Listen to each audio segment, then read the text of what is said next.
Suskano nayanda patabang sa tanan na suban gitan dugong gihika sa mahal tang manluluwas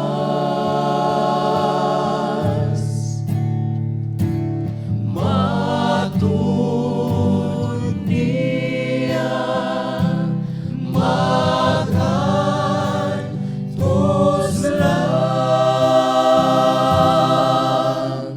sa langit way ka sakit.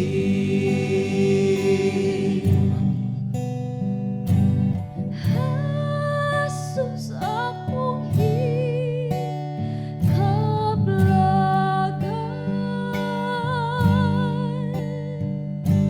sa Sala kita hugasan. oh magdalay ka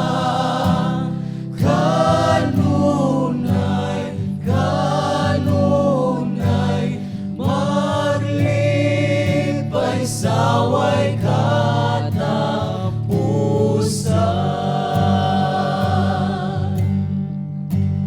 gitan dugong gihika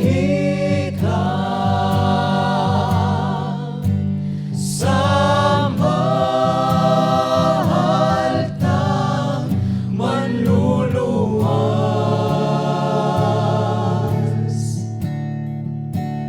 matud niya magan tuslang sa langit way ka sakit matud niya magan tuslang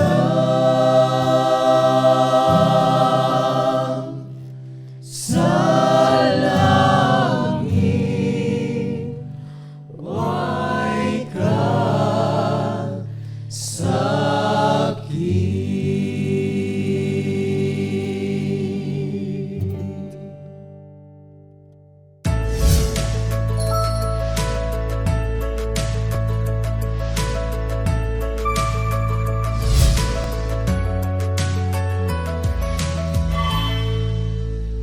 Hello, my friends, brothers and sisters. This is the voice of Summer Mission of Seventh-day Adventists, bringing to you the news of salvation. We are going to have our focus of study about how to survive when economy collapses. We are just beginning to experience the long-term economic consequences of COVID-19 on our personal lives and our families. The short-term consequences with thousands dead and hundreds of thousands more sick were hard enough, but where there are additional significant consequences that society now faces. The economic impact of this pandemic is hitting many families full force. The stock market plummeted during the pandemic, with millions of people losing almost all their life saving. Their entire world economy is on extremely shaky footing, and we wonder whether life will ever be the same. Many people are living paycheck to paycheck with little or no savings at all. Experiencing hardships and adversity, whether you're facing it globally or a personal crisis or a mix of both, building resilience can help you cope with stress, overcome adversity, and enjoy the better days to come. Lately, the world seems to be staggering from one crisis to another. We've experienced a global pandemic, dramatic changes to how we conduct our daily lives, and economic uncertainty, and political and social turmoil, as well as an array of natural disasters. Then, there are personal traumas that people are also dealing with, such as the loss of loved ones, declining health, unemployment, divorce, violent crime, or tragic accidents. For many of us, this is a time of unprecedented struggle and upheaval. Whether the source of disruption in your life is a global emergency or a personal tragedy, or both, living through difficult times can take a heavy toll on your mood, health, and outlook. It can leave you feeling helpless and overwhelmed by stress and anxiety. You may be painfully grieving all that you've lost, flooded by a slew of difficult, conflicting emotions, or uncertain about how to move on with your life. You may even feel that your life is totally out of control and you're powerless to effect whatever may happen next. While there's no way to avoid sorrow, adversity, or distress in life, there are ways to help smooth the rough waters and regain a sense of control.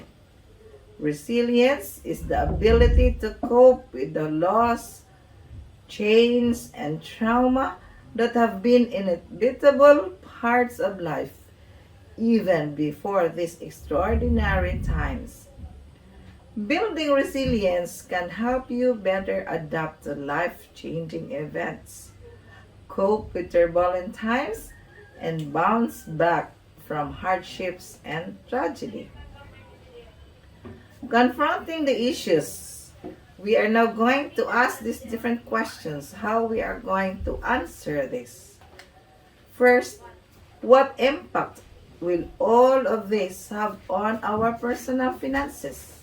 Second, how will this impact our families? Third, what impact will this disruption in society have on our mental health? And another question is, what long-term consequences might there be on our physical health? Most of all, my brothers and sisters, what can we do to survive the catastrophic consequences that strikes us? This is not the first disaster that has ever hit our world, and it will not be the last. Remember, this will not be the last. There are still more disasters that will be coming to an end. How can we stay strong amid these worldwide epidemics and natural disasters that are striking our world with increasing frequency? In this study of ours, we will focus on 4 specific areas of survival. First, how can you survive financially? Second, how your family, especially your children, can survive. And the third, how you can survive physically. And the fourth, how you can survive emotionally. Now we will go first to answer the question of how we are going to survive financially. Now here are 3 financial principles outlined in the Bible that will enable us to survive any financial crisis. If you believe in the Word of God, the Bible, then 100% that we can say we can be able to survive this financial crisis. The first, accept the eternal truth that God is the creator of this world and the owner of everything in it. What is being said here? That God is the creator of this world, and not only the creator, and He is the owner of everything in it. Now we have here written in the Bible, in the book of Psalms, chapter 50, it says, David records God's words to him at a time of great need. God reminds him that He is the creator and in charge of this world. And in these words, it says, every beast of the forest is mine, and the cattle on 1,000 hills. I know all the birds on the mountains, and the wild beasts of the fields are mine. If I were hungry, I would not tell you, for the world is mine and its fullness. So imagine, my dear brethren, it is being emphasized that God is the owner and the world is said is mine. Is it? In Psalms chapter 50 verses 10 to 12. And one thing, David also responds to the marvel in God's creation in Psalms 104. It says, O Lord, how manifold are your works! In wisdom you have made them all. The earth is full of your possessions, the great and wide sea, in which are innumerable, teeming things, living things, both great and small. It's in Psalms 104 verses 24 to 25. When our Lord created this world, He entrusted it to Adam. God gave Adam dominion over the entire creation. When Adam sinned, he surrendered his right of dominion. God is the true owner of this world, both by creation and by what? Redemption. Everything we have is a gift from His grace. We are stewards of goods entrusted to us by God. Yes, it says here that we are only stewards. Our possessions, our wealth, and everything we have is not ours. And we are just entrusted to us by God. Now, what is steward then? A steward is one who manages another person's property, finances, or other affairs. And that is what we are, stewards under God. For we do not own this world or anything in it. God as creator owns it all. Yet He placed Adam and Eve and their descendants in charge of it all by giving them dominion over the other creatures and by placing them in the Garden of Eden to have the two responsibilities to tend and keep it. Genesis chapter 1:28 and in Genesis chapter 2 verse 15. Unsay gingon mga kabugtuan, mga kaigsuonan, kining atong mga salapi, ang atong mga bahandi, dili kini ato, gipiyala ni sa Ginoo, ato ning ampingan, kay siya ang tag-iya sa tanan kun unsay anaa nato, ang tag-iya niini atong i-acknowledge nga ang Ginoo. Lami tag balay, lami tag sakyanan, nindot tag sakyanan, nindot ta og balay, nindot ta og unsa mga butang sa sulod sa atong panimulay, mga salapi, bahandi, Daghan tag salapi apan ang tag-iya ani ang Ginoo. But Paul teaches us that as stewards, we are required to be found faithful in everything we manage, including finances. And Jesus add, he who is faithful in what is least is faithful also in much. Kung kasaligan ko ta sa jutay, kasaligan usab kita sa daghan. Now the question is, how we handle money reveals much about the depth of our commitment to Christ.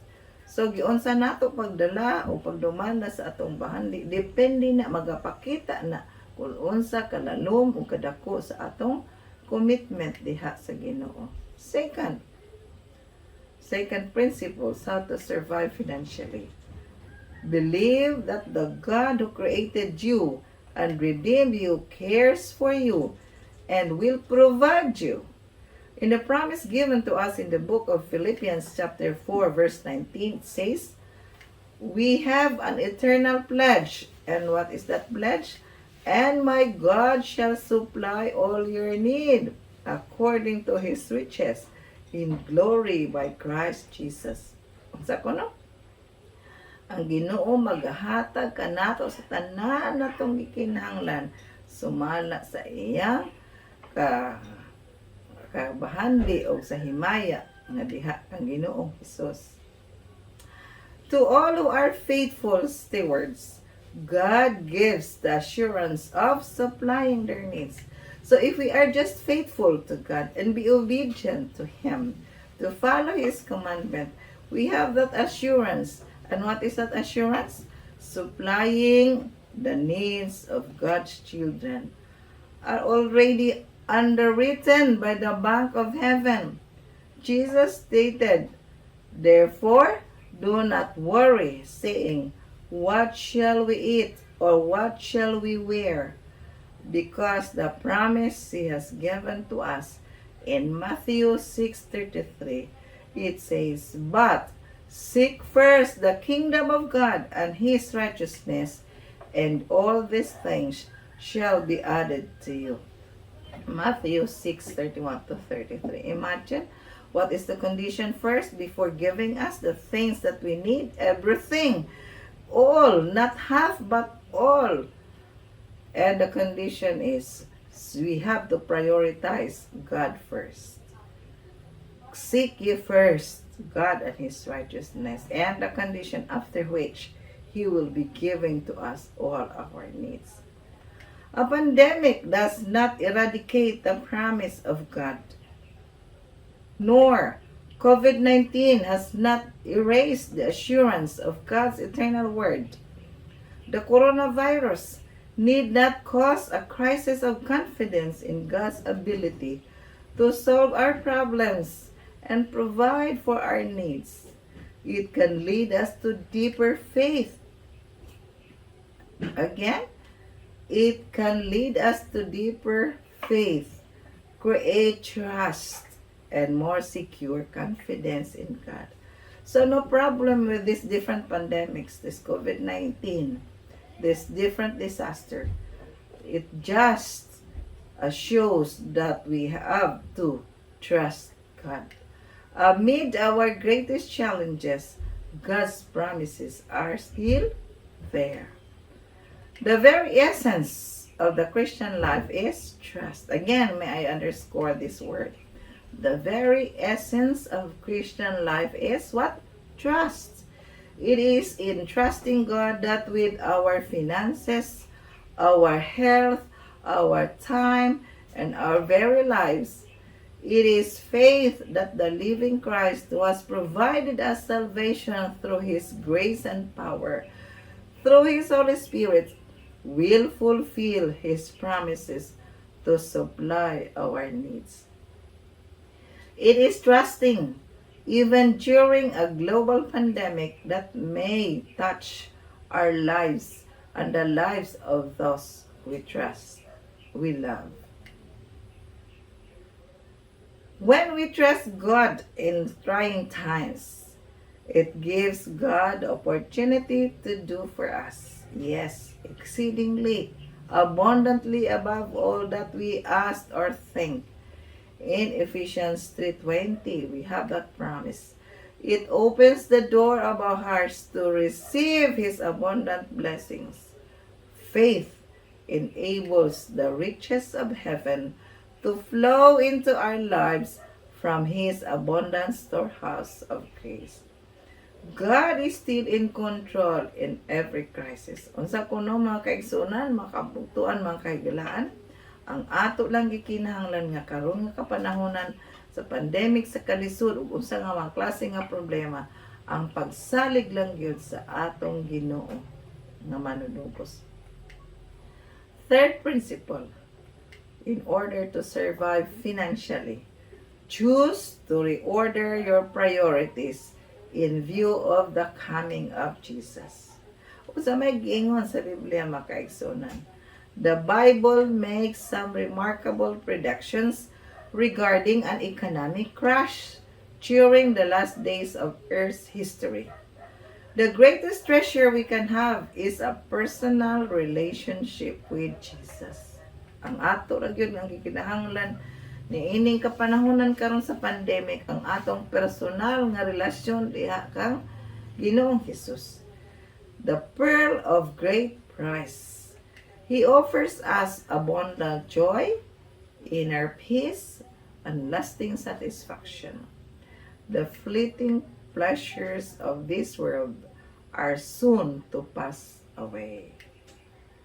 When our happiness, contentment, and security come from our material possessions, sa kuno mga kaisunan, makaglaan, makabugtuan, kung ang atong kalipay ug atong kakontento sa atong kinabuhi, ang atong security, atong isalig diha sa atong material nga possession, atong bahandi, atong mga butang. And then, kung ang economy suddenly collapse or crashes, we are left discouraged, downhearted, and depressed. But when our faith is anchored in Jesus and the eternal treasures of His Word, we are secure. So, duha lang na mga kaigsunan pagpili sa atong kaugalingon. Kung ang atong kalipay, atong isandig lang diha sa atong mga kabtangan, sa atong mga bahandi, kung mawala ni, ma-feel discouraged na ta. Pero, kung ang atong pagtuo na adya pagsalig dahil sandig sa kang Ginoong Hesus o sa iyang walay kinutuban nga bahandi o sa iyang pulong, kita mahimong sigurado diha kaniya. The Apostle James reveals the last day delusion and disappointments of those who have made a god of their money. Okay, kung hihimo nila ang kwartang bahandi nga himo nila nga mo'y ilang Diyos. When our happiness is dependent on the amount of money we have, we are chasing a mirage. Money provides only temporary satisfaction and superficial happiness. Mga kaigsoon, ako lang ni ipasabot nga ang salapi nagahatag lang ni og temporaryo nga satisfaction o superficial nga kalipay nga dili kini tinuoray nga makontento ta sa atong kaugalingon. Diha gyud isalig ang tanan sa Ginoo. The book of Revelation describes an economic collapse that is coming just before the return of Jesus. Those who have trusted their money as a source of happiness will be greatly disappointed. Yes, that's true. What they have lived for will quickly vanish. Kung unsa to'y ilang gitigom, kung nagsalig lang sila sa bahandi, makawang lang kay mawala ranim tanan. Their dreams will be clashed. In Revelation 18 predicts a sudden economic collapse that stuns the world. In Revelation 18:17 and 19 says that the merchants of the earth are weeping, because in 1 hour such great riches came to nothing. The Antichrist power has attempted to unite humanity around a counterfeit day of worship. Now, in an attempt to usher in world peace and security, It has established a confederacy of religious, political conflicts, and social chaos. Only hardens hearts and make the Antichrist more determined to accomplish its purpose. While God sends an appeal to the entire world to unite with His true commandment-keeping people, this union of church, state, and economic power says, I sit as a queen, and I am no widow, and will not see sorrow. Therefore, her plagues will come in one day, death and mourning and famine, and she will be utterly burned with fire, for strong is the Lord God who judges her. In verse 7 and 8 and also in verse 19, it adds, in 1 hour, she is made desolate. Mawala na gyud siya nga wala na gyud kapaingnan. Yes, brothers and sisters, this group of people, they do not mourn for their sins and their rebellion against God. Unsa man lang ilang gibangutan. They mourn because of their consequences of their sins. Kay dili lalim ang ilang resulta or bayad sa ilang sala. Ang kalayo nga walay kinutuban nga mo'y musunog kanila. Suddenly, there is an unprecedented economic collapse, and in 1 hour, the riches come to nothing. They have placed their confidence in the wrong place. They have trusted in their wealth and material possessions rather than placing their trust in the promise of God. So, my dear brothers and sisters, we have to be very careful where we are going to put our trust, in man or in God. This leads us to a very practical question. How can our family survive an economic crisis? Yes, your family can survive tough times if we have the faith and trust in God. Despite this incredible pressure, economic crisis put on families, there are things parents can do to keep themselves and their children sane or wise during this time of instability and unpredictability. Now, our famous family counselor had written many books giving us some advices and tips and counseling families. With a book of Willie and Elaine Oliver, make these practical suggestions on how parents can do and help their children survive during this economic crisis. First, ask your children what they are thinking about. And simply, what you're going to do, parents, is to listen. Even if they say things that may alarm you, because they might be true, don't be alarmed or allow it to show on your face. Dili ka magpahibalo, dili ka magpahalata nga naguul ka sa kahimtang. Your children need a safe place to talk and an opportunity to express their feelings. And it is up to you to provide this space. What they need, my dear parents, is just to have a listening ear. Listen to their feelings. Second, set the example you want to be followed in your home. Take care of yourself spiritually, physically, emotionally, by spending time with God, exercising, eating nutritious food, and thinking positive thoughts. Again, what this is now, positive thinking is very important. Practice being patient and kind as is written in Scripture in 1 Corinthians 13:4. Third, pray with your children on a regular basis. You have to pray for them. Allow your thoughts to be turned to God, who has promised never to leave you. The promise is written in Matthew 28:20.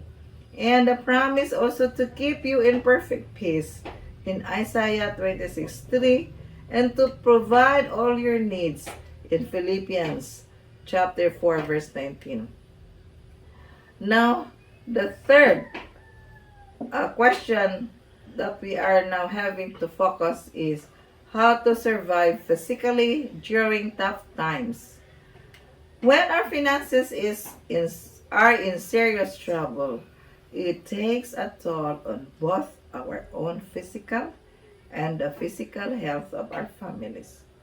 Pandemics bring with them serious consequences even after the pandemic is over. Even now that we are on the new normal, still we feel the consequences, the hardships, and the difficulties.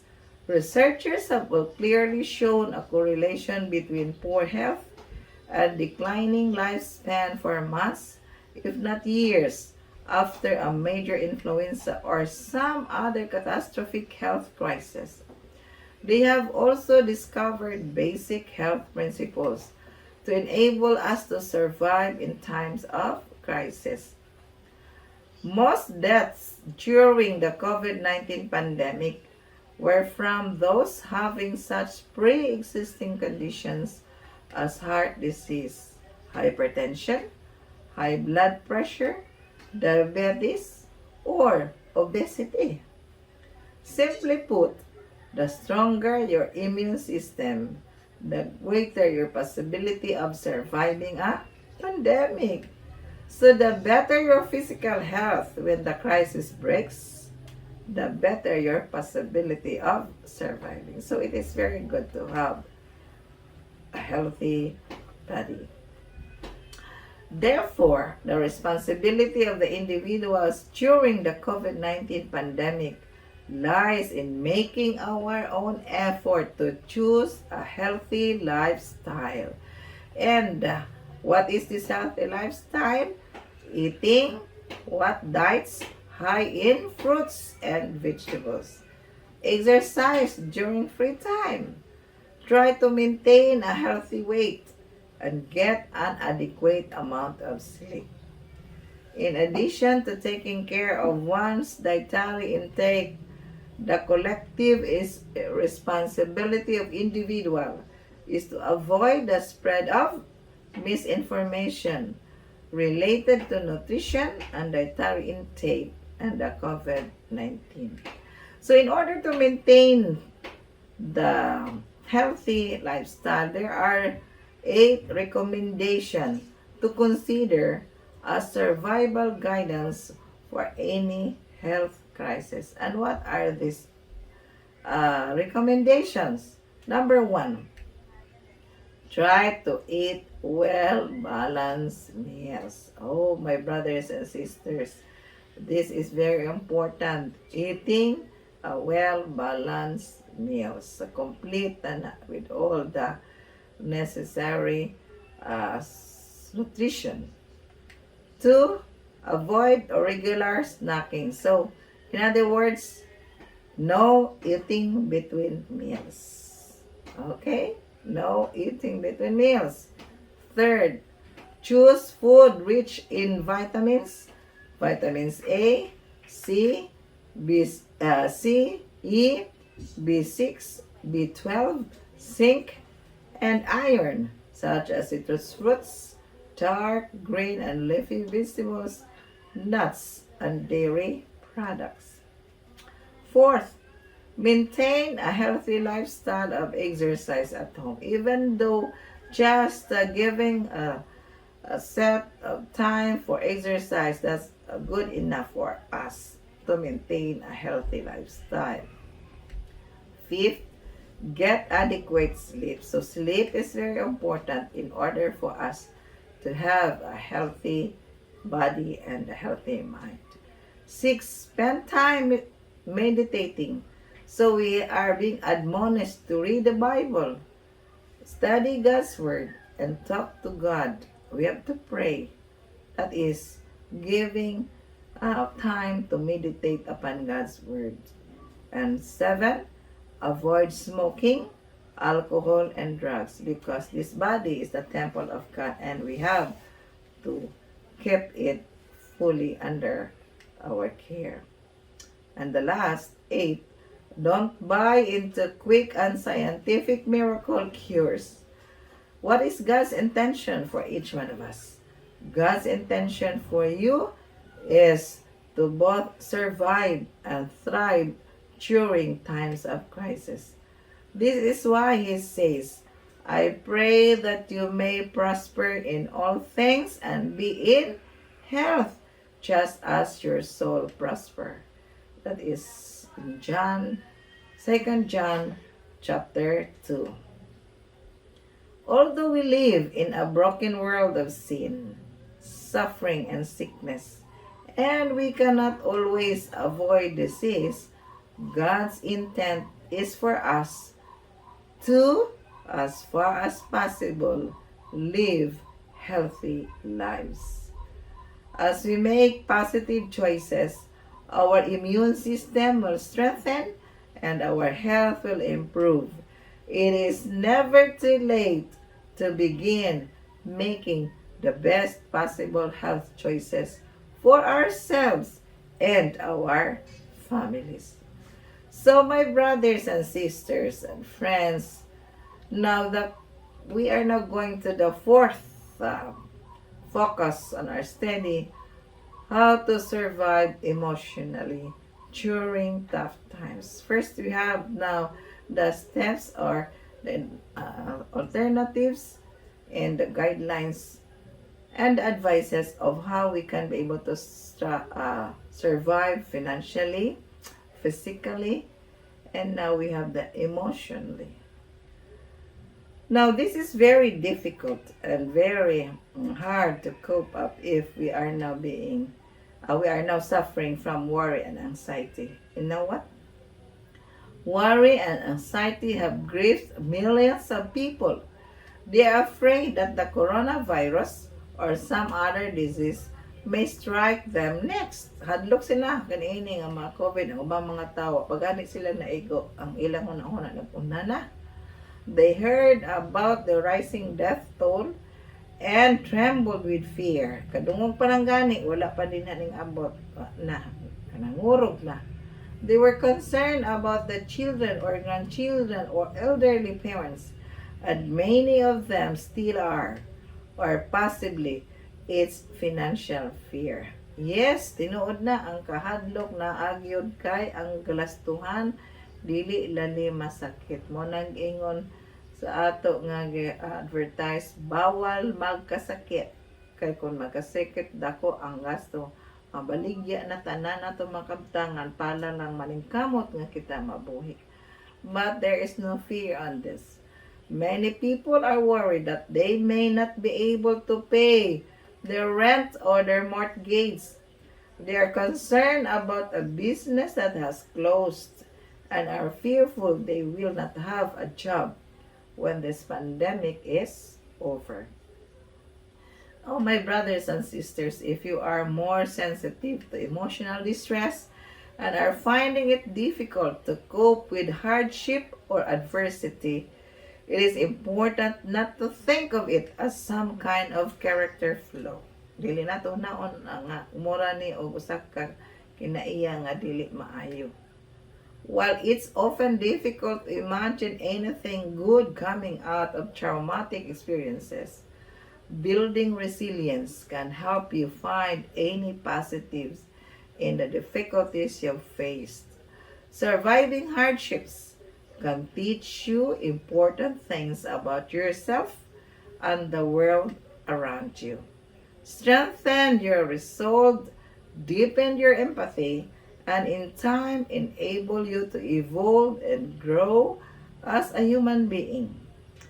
Building resilience can also help you too. There are now tips that we can be able to understand and learn and to follow so that we can be able to cope up or to survive with this emotional crisis. First, stay focused. Sentro lang ang imong hunahana sa Ginoo.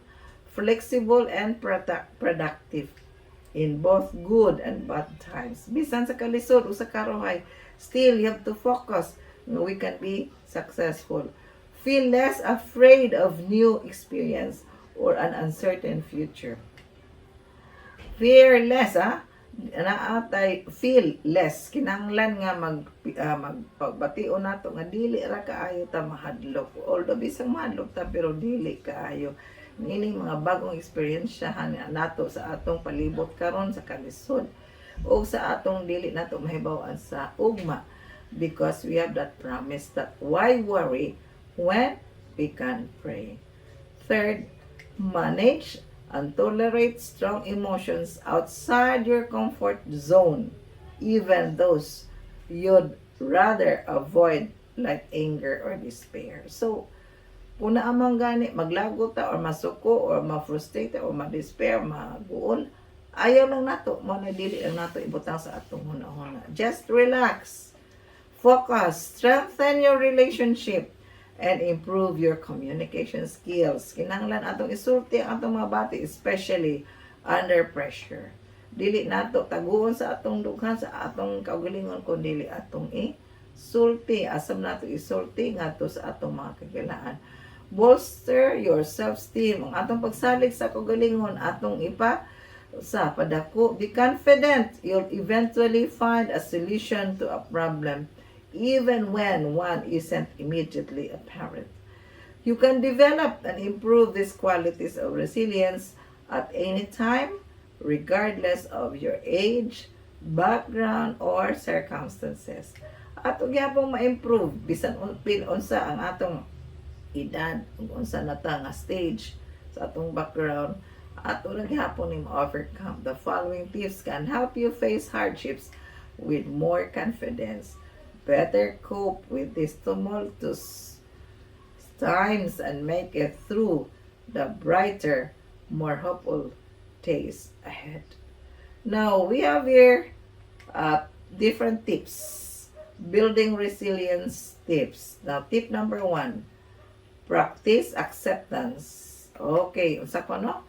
Atong practice sa pagdawat kung unsa may maabot sa atong kinabuhi. Unsa man pagdawat nga ang realidad nga kana kay naa may pandemic, well and good, kay naa man atong isagumang. So while we all react to stressful events in different ways, many of us try to protect ourselves by refusing to accept the truth of what's happening. Atong i-acceptar nga naa man inahitabo. So pangita lang tagpaagi unsaon nato pag-survive. After all, by denying and you're even experiencing a crisis, you can kid yourself that you still have some sense of control over what are usually uncontrollable events. Tip number 2, reach out to others. Kung sa to ko na mga kaisuna, ang tip number 1, nga build ta resilience, nga dili ta makasurvive ta, acceptance. Ikaduha, reach out to others. Connecting with friends and families when you're going through tough times can help erase stress. Kinahanglan maadto ta sa atong mga amigo, sa atong pamilya, mosulti ta kung sa atong gibati para nga unsa magaan ang atong pagbati. Boost your mood, usab ang atong problema, ang atong kahimo. Labi na makaingon ta nga ay dili man lang day ako sa problema, naapa man day daghan nagkalisod-lisod, labaw pa sa ako. And make sense of all the change and disruption instead of feeling like you're facing your problems alone. So ayaw pag una-una nga ikaw ray dunay problema, ni daghan ang mga tao nga dunay problema. You can draw strength and build resilience from having others to lean on. Mauna ang ato. Prioritize relationship. Ang importante nga doon natin relasyon sa atong sikataw, sa atong ginikana, sa atong mga igsoon. Do not withdraw in tough times. Kung doon na magani mga kalisod, mga problema sa atong kinabuhi, atubangon nato, atubangan ang problema. Kay naanang pagiha, masulbad na nato ang tanan. Ha? Next, try to avoid negative people.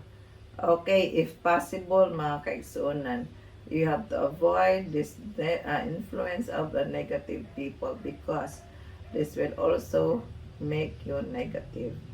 Expand your social network. So dili lang kay mo nang imong puy-an kun dili hasta pa imong atuan sa uban. So that you can also experience the wide horizon, the beauty of nature and others. Tip number 3, invest in self-care. Living through tough times can be both mentally and physically draining. So, constantly being in a heightened state of stress can lead to serious health problems, impact your immune and digestive systems, increase your risk of heart attack and stroke, and lead to burnout. And not only burnout, but a state of emotional, physical, and mental exhaustion. So mga kaigsunan, ang ato dayong problema, atong isandig sa uban, dili nato nakikita ray maghambin. You have to face them. Ang atong isulti kay para ang atong lawas, atong hunahuna, dili ta ma-stress.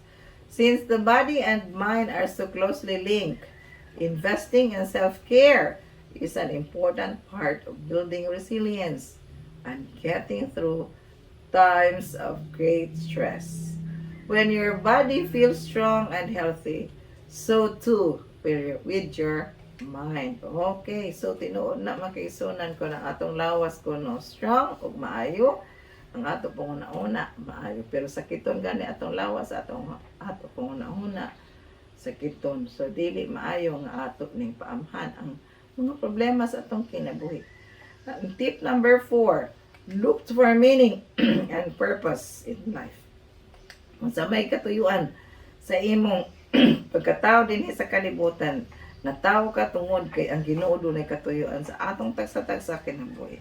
Do natay adtuan kung asa ta pagulo. The goal in life, it's easy to get overwhelmed by frightening headlines or consumed by the crisis you're facing. But whatever your circumstances, it doesn't have to define you as a person. You are not your crisis. By pursuing activities that bring purpose and meaning to your life, you can keep your problems in perspective. So, ayaw ka dayon ana diha paglublob lang sa imong kwarto nga magsige lang ka una sa imong problema. Get out of your place in your life and then do some activities nga makahimo nga do na kay purpose. Mutabang ba sa uban? Because if you have to help others, you also be happy and you can have meaning to your life.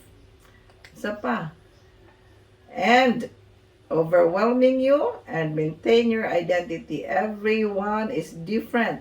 So we all have different ways of experiencing purpose and meaning. Don't limit yourself by others' expectation. Ayaw pag-una-unaan ang uban nga nagtanaw sa imong amo nag-expect. Pursue activities that are important to you. Kung sa imong yunona nga maayo, buhata and add satisfaction to your life. Kung sa imong gituhan nga makalipay ninyo og ikaayo sa imong isig katawo, buhata kay kana maunay makalipay nimo. Mao bitay ginaingon nila nga kung saan ka masaya susuportahan kita. Pa? Tip number 5, stay motivated. An important part of coping with adversity and making it through tough times is to foster qualities of persistence and endurance. Unsa kuno nga makapadayon ta sa atong kaugalingon sa kitong kinabuhi nga mapinadayonon. Persistence and perseverance and endurance ang mulahutay sa katapusan maluwas. Mo na nga bisan unsay atong tuyo, do not retreat nor surrender sa ilang gingon pa. So tough times don't last forever. Kining mga kalisod nga magumunap sa kinabuhi, kining bagyo sa kinabuhi, dili kini kay kanunay mulabay lang ni sa atong kinabuhi. Mawala lang ni kadali ra ni. But by their way, that their very nature, they rarely over quickly. Mawala lang ni sila. So panay naingon nga pagkahuman sa bagyo ang kalinaw na mo tumaw. As you plot a road through the darkness, you need to find ways to stay motivated and persevere. Mangita kag paagi nga maging madasigon ka sa imong kagalingon nga mapadayon ka, mangita ka og imong goal nga mo ay imong tan-awon nga mapadayon ka, imong inspirasyon sa imong kinabuhi. Deal with your problems one step at a time. Ayaw tiba, ayaw dungana, one step at a time, usa-usa. Kung unsay problema ang pagkaon, mangita paagi nga makakaon. Unsay ba kung naay problema sa mga sakit, mangita na po paagi kung unsay buhaton. So, anam-anam, dili tibon kay dili ta makasolbad sa tanan. If a problem is too big to deal with all at once, try to breaking it down into smaller, more manageable steps. If your problem seems to have no possible solutions, matuo pa mo ana mga kaisuna sa tanang problema, wala ba'y posible nga mga solution na you can still take actions by drawing up a list, researching more about the subject, or seeking the advice of a trusted friend or loved one. Ang usab bitaw ka manufacturer mga kaigsunan, naghimo sila og pultahan adunay trangka, pero unsa man ang solusyon nga maabli ani, naghimo po sila og susi nga para iabli. And ana lang kung unsa do na kani problema, do na po solution to the problem. Celebrate small wins to stay motivated and positive as you navigate stormy seas in life. Take a moment to savor your small successes. If you're looking for work, for example, getting an interview isn't as meaningful as landing a job. Well, tinuod na. Kung sa interview, makasulod ka. Okay, you are now being admitted to the job. Wow! Magduak ka sa imong galingon.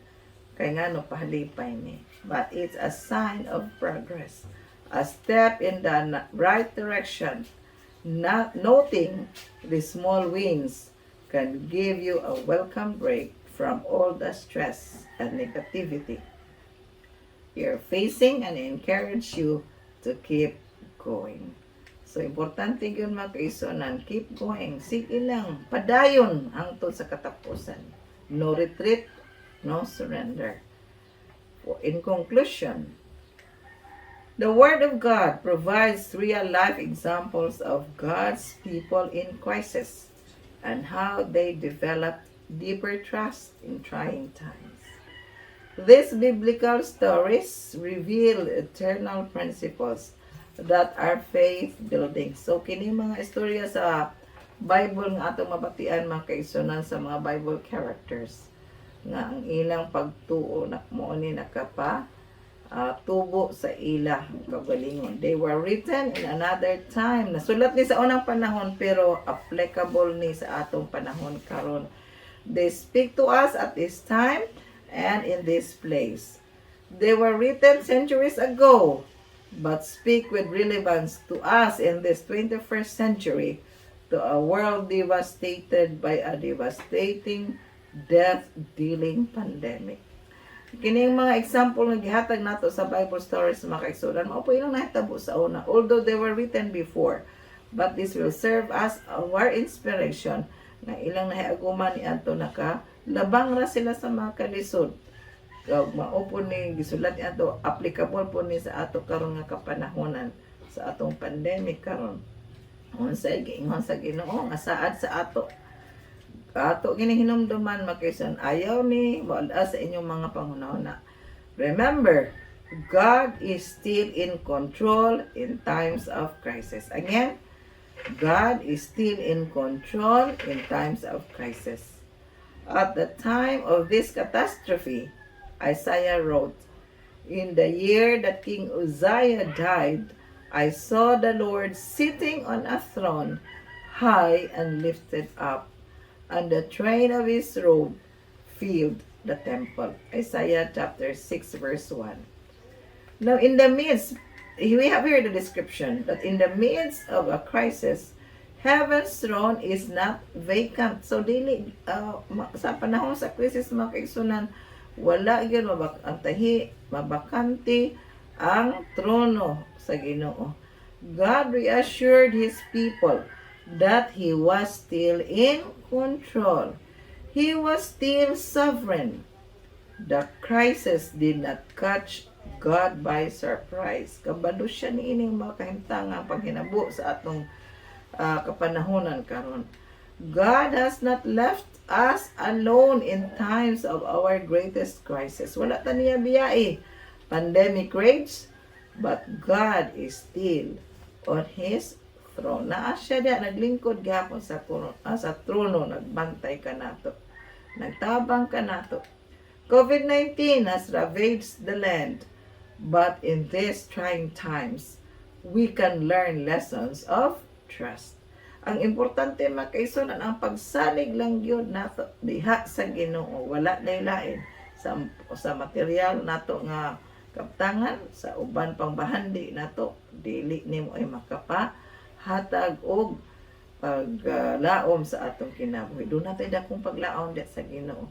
Ang importante lang kung doon natay pagsalig diha sa Ginoo nga atong manluluwas kay siya lang atong gialagad ug dalampanan sa tanan.